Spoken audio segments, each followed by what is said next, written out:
This story is titled, Fiancée Took a Break, Vanished for Weeks. Met her ex, now wants to resume our wedding plans. I'm ready to walk away. Hey everyone, before we jump into today's video, I need your help.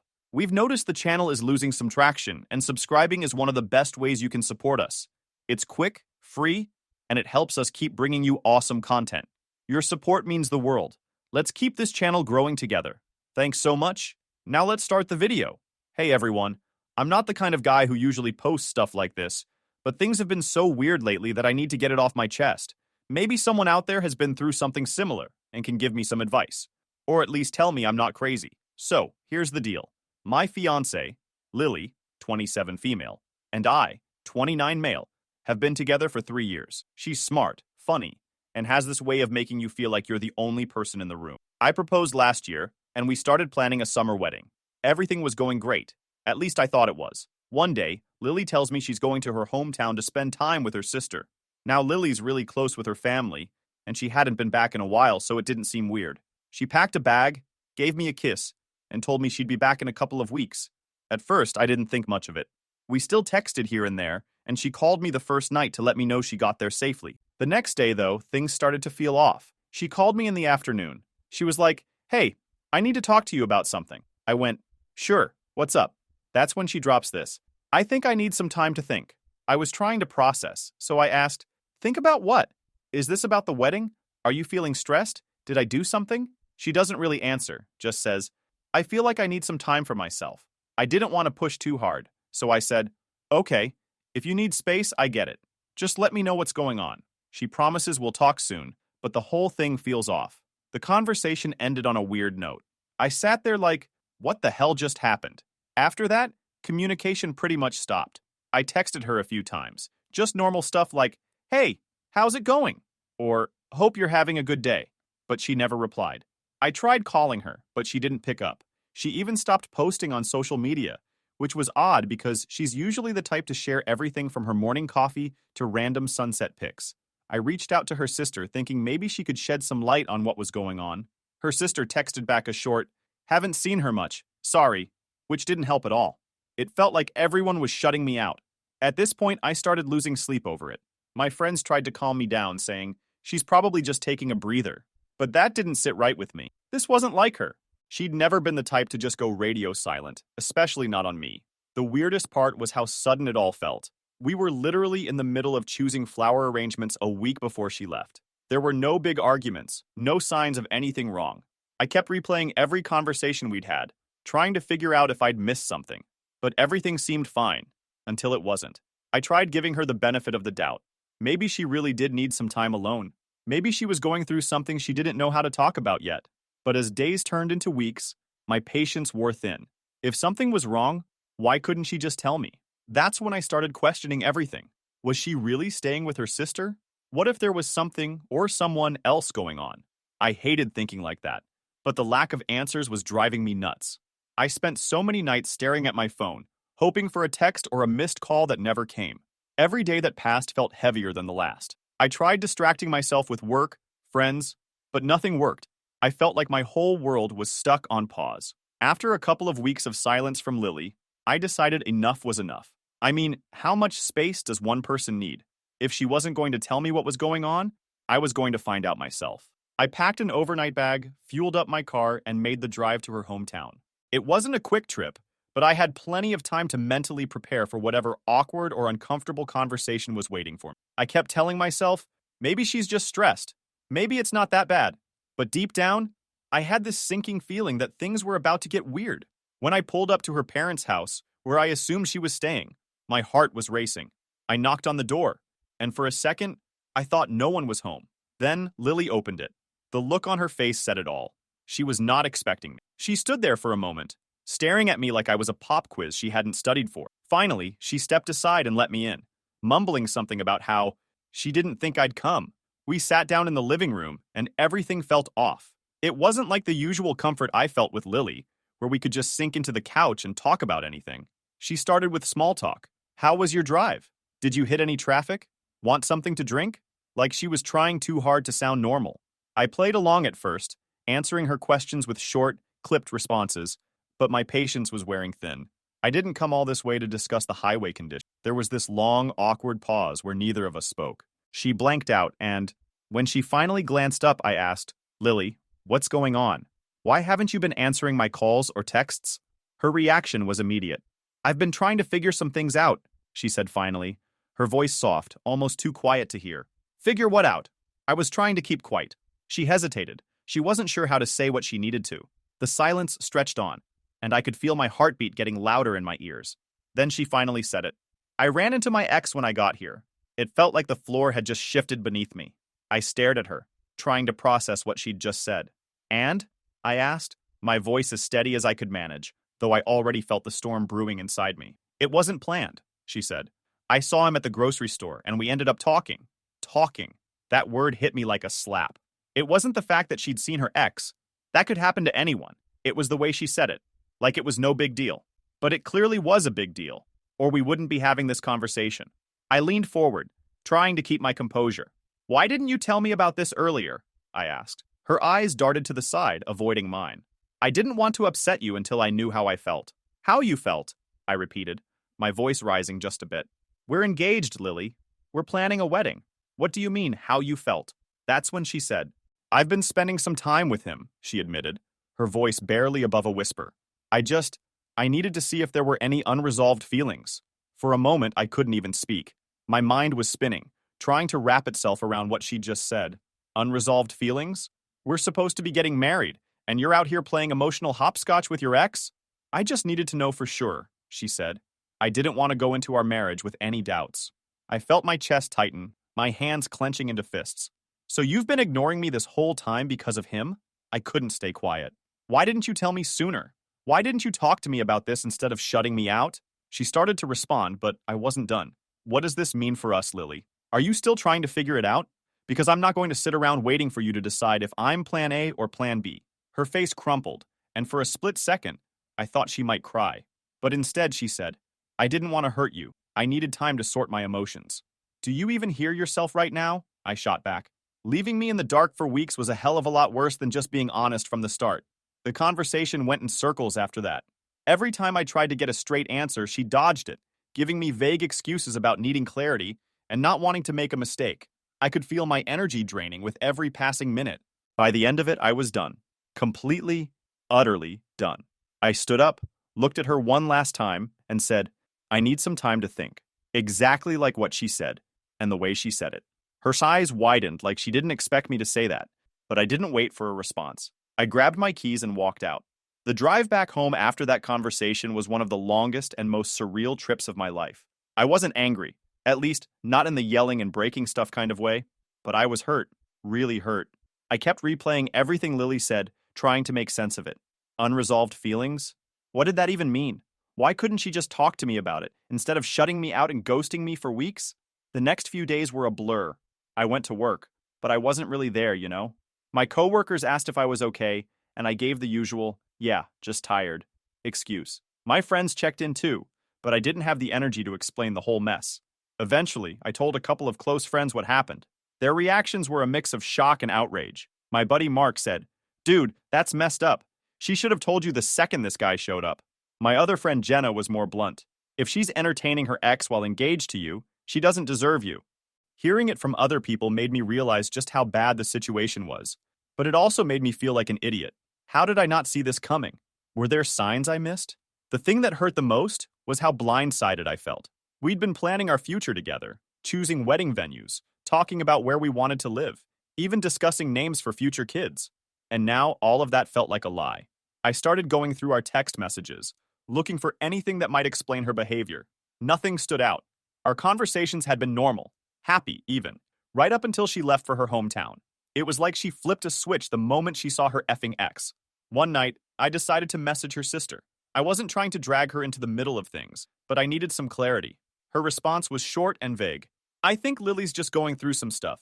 She'll figure it out. Figure it out? What was there to figure out? We were supposed to be a team, and now I was completely in the dark. A week later, I got a text from Lily. It wasn't an apology or an explanation, just a casual, "Hey, how are you?" Like everything was fine. I didn't respond. I couldn't. What was I supposed to say? "Oh, hey, I'm great. Thanks for ignoring me while you hung out with your ex. The silence between us grew louder. Every day that passed, I felt more distant from her, more certain that whatever we had was crumbling. I started questioning if I even wanted to salvage it. Could I forgive her? Could I trust her again? At the same time, I felt stuck. We'd built a life together, or at least we were supposed to. Breaking up wasn't just about ending a relationship. It meant unraveling everything we'd planned and starting over from scratch. The thought of that was terrifying, but the alternative was pretending everything was okay when it clearly wasn't, and that wasn't an option. I started thinking about what I wanted, what I deserved. I realized I couldn't stay with someone who didn't respect me enough to be honest. I couldn't marry someone who thought it was okay to put me on hold while they figured out their feelings for someone else. By the end of that week, I made up my mind. If Lily wanted to work things out, she'd have to do a hell of a lot more than send me a half-assed text. And even then, I wasn't sure I'd be able to look at her the same way again. I didn't reach out to her, and she didn't follow up after that text. The silence felt like an unspoken agreement that we were done. And honestly, as much as it hurt, it also felt like a relief. So I was starting to get used to the silence. It wasn't fun, but at least it gave me some time to think. I'd made peace with the fact that Lily wasn't coming back, and honestly, I was slowly moving on. I wasn't rushing into anything or trying to distract myself. I was just trying to rebuild some sense of normalcy. Then, like clockwork, she came back. It was a Saturday afternoon. I was halfway through rewatching a series I didn't even like that much, just something to keep my mind busy. There was a knock at the door, and I figured it was a delivery or maybe Mark coming over to drag me out of the house. But nope, it was Lily. She was standing there like nothing had happened, smiling like she was bringing cookies to a neighbor. "Hey," she said casually, like she hadn't ghosted me for weeks. I just stood there, trying to figure out if I was hallucinating. Hey," I finally said, stepping aside so she could come in. She walked in like she owned the place, commenting on how clean everything was. She sat down on the couch, patted the cushion next to her, and said, "We need to talk." I was bracing for some kind of heartfelt apology, an explanation, something. But instead, she started talking about our wedding plans. "Our venue is still holding our date," she said, like we'd been in constant communication this whole time. "And I was thinking we should go with lavender for the table settings. It's timeless, don't you think?" I couldn't believe what I was hearing. I cut her off mid-sentence and said, "Lily, what are you doing here?" She blinked, confused, like I'd just asked her why the sky was blue. "I'm here to fix things," she said, matter-of-factly. I stared at her for a second, then laughed, sharp and cold, the kind of laugh that says, "Are you kidding me right now?" "Fix things?" I repeated, leaning forward. "You mean the relationship you hit pause on while you sorted out your feelings for your ex?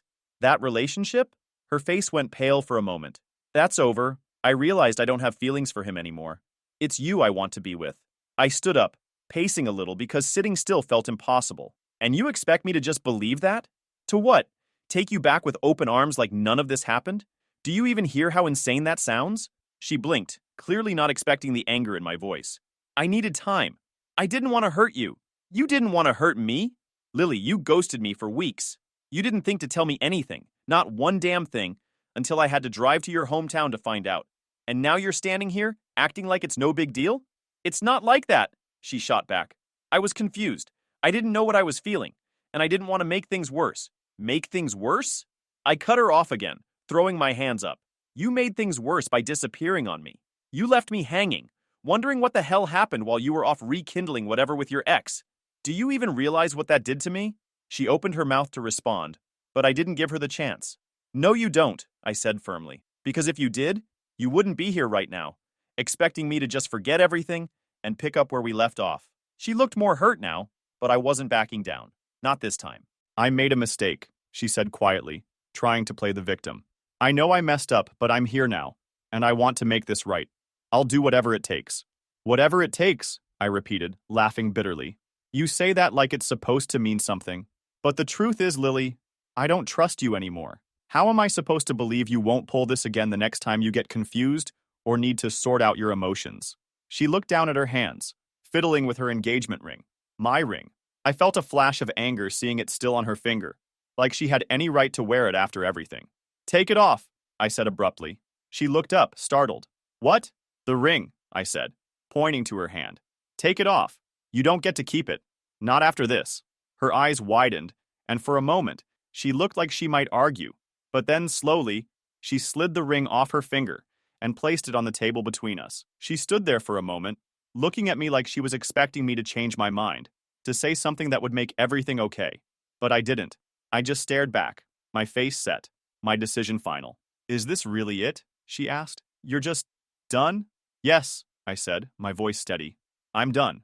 I'm not an option, Lily. You don't get to hit pause on me while you figure out your feelings and then come back when it's convenient for you. That's not love. That's selfishness. Her lips trembled like she wanted to say something, but she didn't. Instead, she turned and walked toward the door. That night, I sat on the couch staring at the ring on the table. It felt surreal, like the last few weeks had been some twisted dream I couldn't wake up from. But as I sat there, one thing became crystal clear. I made the right decision. I wasn't going to let myself be someone's second choice, their backup plan when things didn't work out with someone else. I deserved better than that, and I was finally ready to stand up for myself. Lily was gone, and honestly, I was okay with that. And that is how things unfolded until now. If anything pops up worth posting, I'll keep you guys updated. Update 1. Hey y'all, thank you for your comments. It means a lot. I came to give you an update since things shifted in an unexpected way. So here goes. Alright, so after Lily's surprise visit, I was in this weird limbo. I wasn't ready to forgive her, but I also didn't have the energy to confront her again. It was like I was stuck in emotional quicksand. I didn't know what to do, so I did what any guy would do. I avoided the situation altogether and kept to myself. Then, out of nowhere, I get a text from Mia, one of Lily's friends. Now, Mia and I were always friendly, but we'd never really talked one-on-one. Her text said something like, "Hey, just checking in.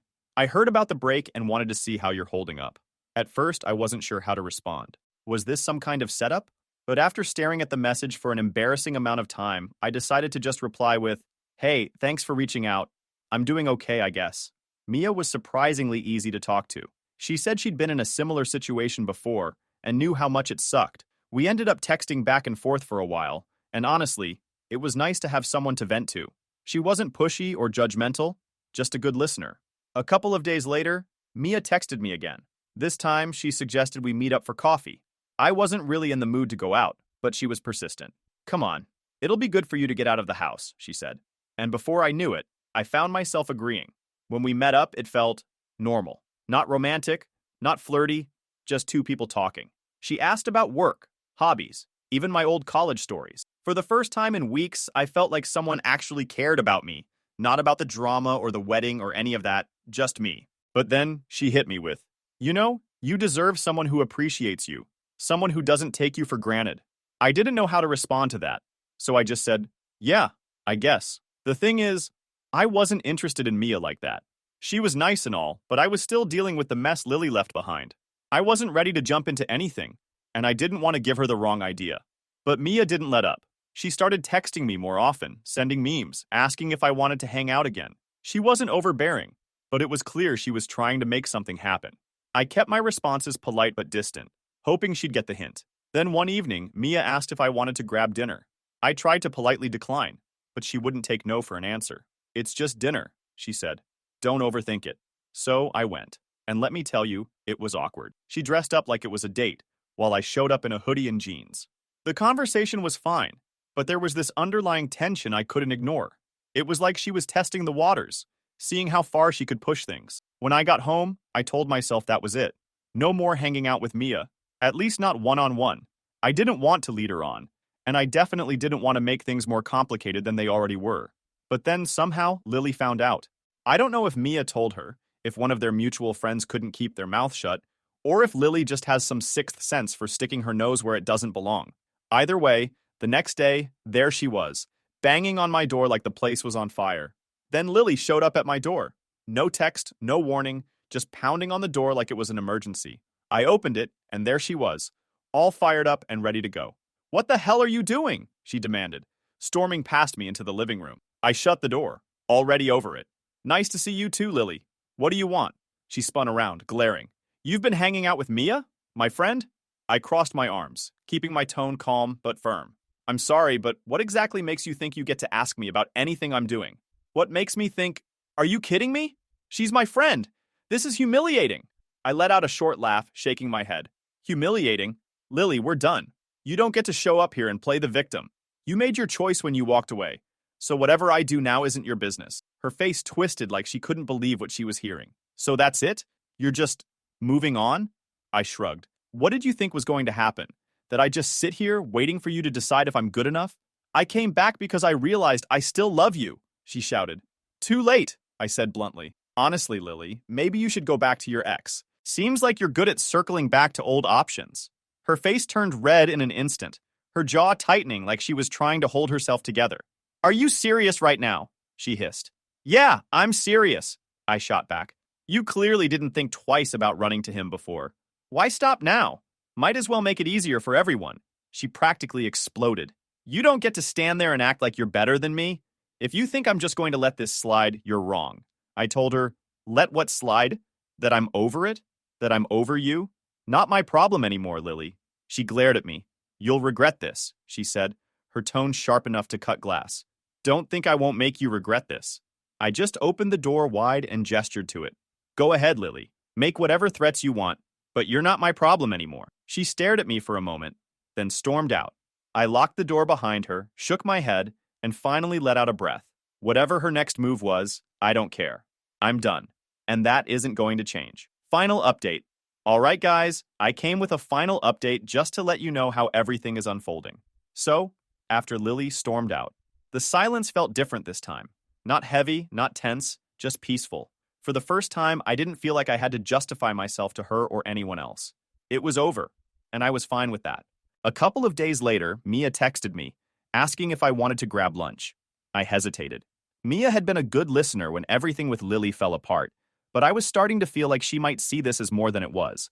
I didn't want to send mixed signals or make things messy. Still, I figured one lunch wouldn't hurt, especially if I used it as an opportunity to set things straight. When we met up, the vibe was casual. We talked about random stuff, but there was this underlying energy that made me uncomfortable. She'd laugh a little too hard at my jokes, lean in a little too close, and give me that look, like she was waiting for me to make a move. About halfway through, I decided it was time to rip the Band-Aid off. Mia, look, I really appreciate you being there for me lately. It's been a lot and I'm grateful, but I want to be clear. I'm not looking for anything beyond friendship. Her face fell for a second, but she quickly recovered. Oh, yeah, of course, she said, waving it off like it was no big deal. I didn't mean to make it weird. I smiled, relieved she took it well. Thanks. I just didn't want there to be any confusion. After lunch, we parted ways, and I thought that was that. But as I walked back to my car, something caught my eye. It was Lily.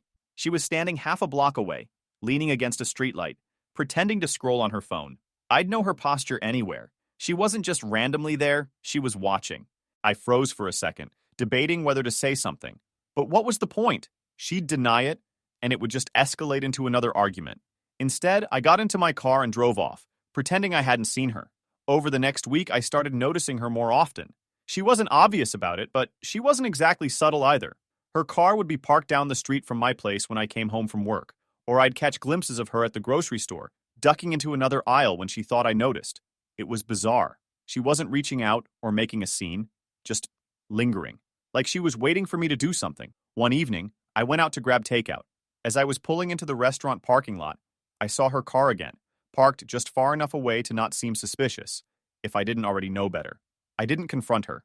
I just went inside, got my food, and left. But when I got home and saw her car parked down the street, I'd had enough.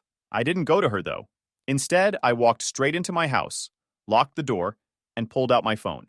I texted her, Lily, I've noticed you around. Stop following me. This isn't healthy, and it's not going to change anything. No reply. I didn't expect one, honestly, but the next day, her car was gone. The days after that felt calmer, like the ghost of her presence had finally left. I didn't see her, didn't hear from her, and for once it felt like she was truly out of my life. Mia texted me a couple more times, but I kept it friendly and distant.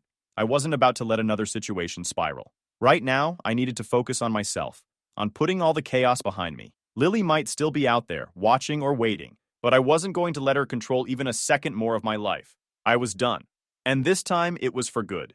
And if there's one thing I know for sure, it's this. I deserve better. That's it, folks. Thanks for sticking with me through all of this. If you've got any advice, I'm all ears. Otherwise, I'll just be over here, figuring out how to start fresh. Cheers.